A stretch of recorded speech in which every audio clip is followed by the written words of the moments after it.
Hi everyone, this is Marcia from our vintage store. I have a small jewelry haul for you today. We're still looking for jewelry jars, haven't found one yet. Well, actually, did you hear the one about the man and the woman that walked into the Salvation Army store just to see someone walking out with a jewelry jar? It's no joke. That happened to us on Thursday. We took a ride, went to the Salvation Army. They said they were going to have a jewelry jar at the end of the week, and we had some things to donate. So what we did is we drove around to the back and dropped that off first, came back around, parked in front of the store, walked in, and leaving the counter was a woman with a jewelry jar in her arms. My mouth dropped. If we had parked in front of the store and gone in first and made the donation later, we would have had that jewelry jar. But I'm a believer that things happen for a reason, so it was not meant for us to have that jar. And I hope that woman enjoys it and finds something good in it. That's all I can say. But anyway, I thought that was funny and I thought I would share it with you. But while I was there, I did pick up a couple of things, as you can see. The first things I saw were these earrings, and I do like this style. I like the chandelier. This is a marcasite look. It's not actually marcasite in there, but I saw them. I thought they were pretty, so I asked the woman if I could see them. They were in a case. And on the back is written, or is stamped, Avon. On this side, SP. It is my understanding that the SP is the manufacturer. So if someone knows differently, I'm open to comments, but that is my understanding. It's not necessarily a maker's mark, but where it was manufactured. But anyway, I thought they were cute, and they were 99 cents. So, so I picked these up. I don't know if I'll resell them or clean them up and wear them. There might be an occasion when I would wear these. But anyway, just wanted something to show you guys. We'll get a jar one day. But anyway, I thought they were sparkly. And the interesting thing is, I kept looking at these drops. They're just, they're like the silver painted on the back. I don't know if they're foil, but they're just painted silver. But the center, one keeps getting caught up. This center stone looks different. The one on the edges look more clear, but this one looks like it had a color to it, and it's a slight green hue. I have an Avon ring that has two or three stones. I think it's 5 stones, but 3 of the 5 are a simulated peridot, and they glow in the dark. So they are probably the uranium glass, what they call the Vaseline glass. And these, I don't know what made me, because I guess because they look different than the other two.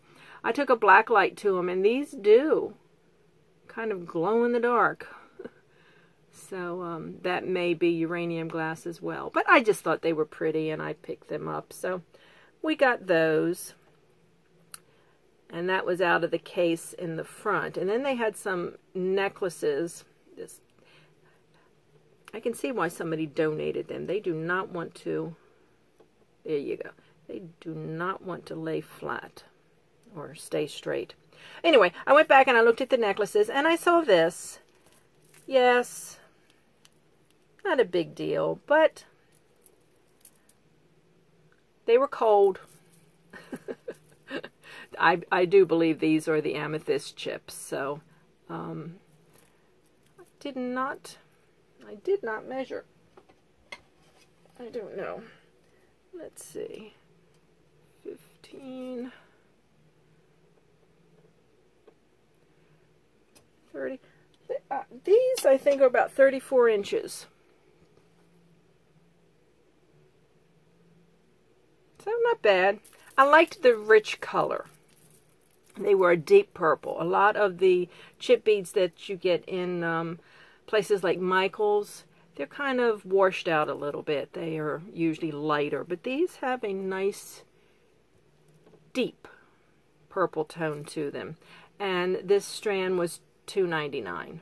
I know I could probably have gotten them for around that at Michael's, but like I said, the color was deeper than most ones I've seen there. So I will do something with these, definitely.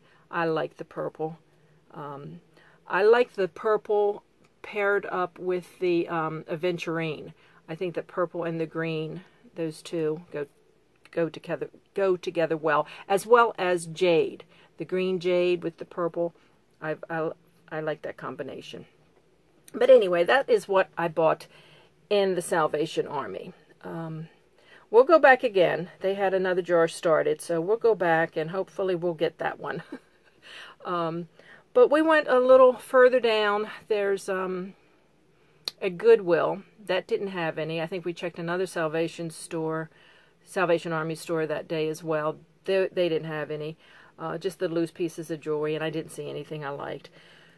But there was another thrift store. On the way home, we stopped, and I picked up a few things in there. They deal mainly in furniture and appliances, but they did have a showcase, and they had some jewelry, so of course I looked.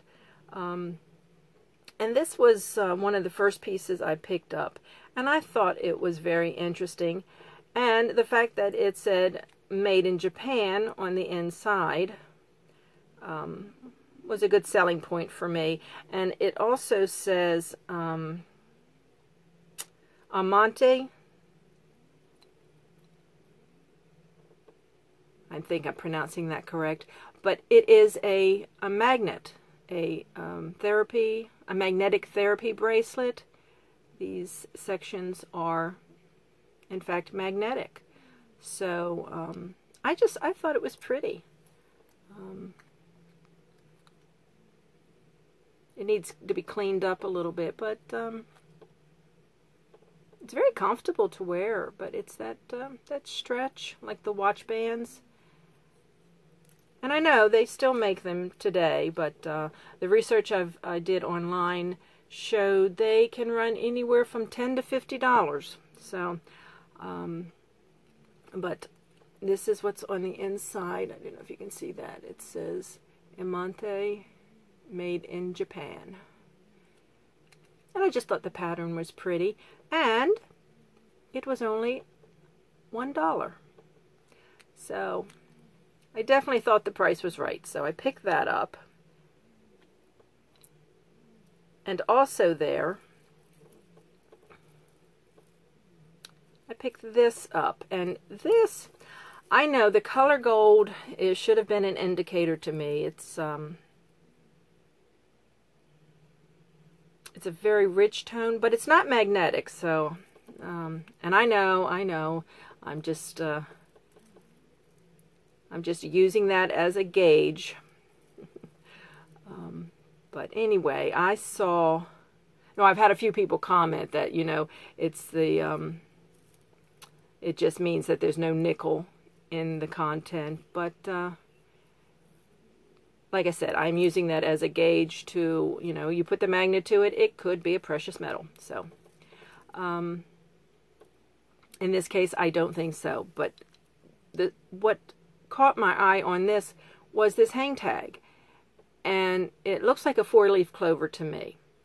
And the first thing I thought of was Lucky Brand. And I know they make jewelry. And I know they make pretty good costume jewelry, as in a good quality, and I don't think this is the best quality, but anyway, again, it was only $1. But on the back of this hang tag, it looks like an L with a rhinestone in the middle. Believe me, I spent some time trying to search this, research. I could not find anything. If anyone out there watching this knows what this logo is for, or you know what brand it is, I'd appreciate a comment. But anyway, so I don't think this is the lucky brand that I thought it was. But again, it was only $1, so I took a chance on it. And this one, let's see, that had a lobster, yes. And this also is a newer piece, and I'm looking for the vintage, because I just think the older pieces, like most of you that do these hauls, you know that the older pieces, and especially the older brand name pieces, they were just made better. But anyway, I did not find any this trip. But this one was kind of cute, and if I'm not mistaken, I think someone had a jewelry drawer that had one similar to this. I don't remember if it was a bracelet or if it was a necklace, but I recognized this pattern on something I had seen in a video. So I looked a little bit closer, and the tag, let me see if I can, I want to make sure I get it right for you guys. It is Premier Designs. So this one is, it's a little worn. So someone definitely got their money's worth out of this one, I think. But, okay. It's not bad. Again, and this was also $1. So I paid $3, well, $2.98, and I donated the 2 cents in Salvation Army, and then $3 in the little thrift store.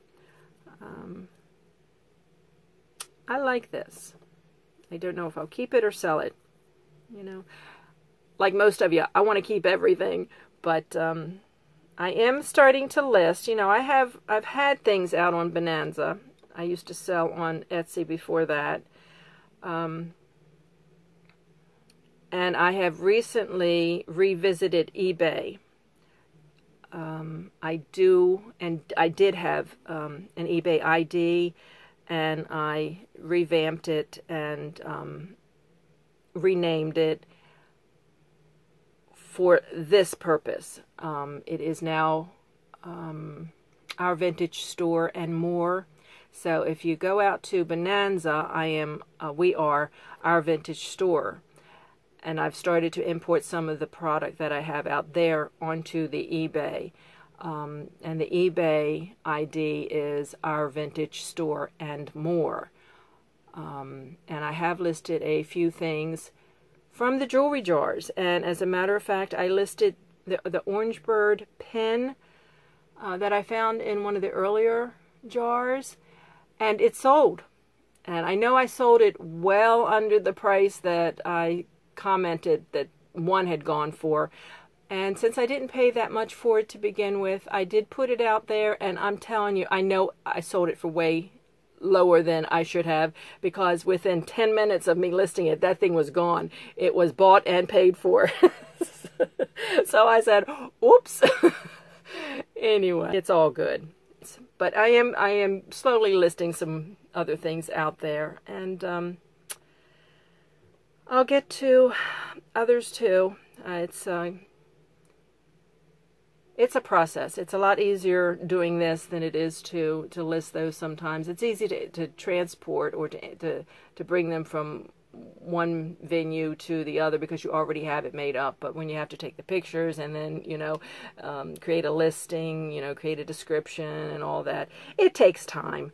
But I will get to it.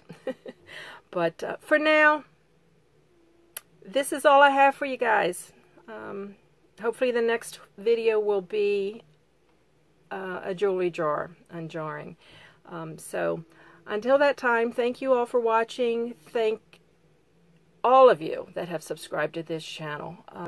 I appreciate the support, and I'm glad you all are enjoying this. If you all have any suggestions as to what you'd like to see besides jewelry jars, just let me know. Anyway, that'll do it. That's it. This is going to be, like I said, this is a short video, but just wanted to share these pieces with you and let you know we're still on the lookout for the jewelry jars, and when we find one, I'll be on here sharing. So until then, bye-bye.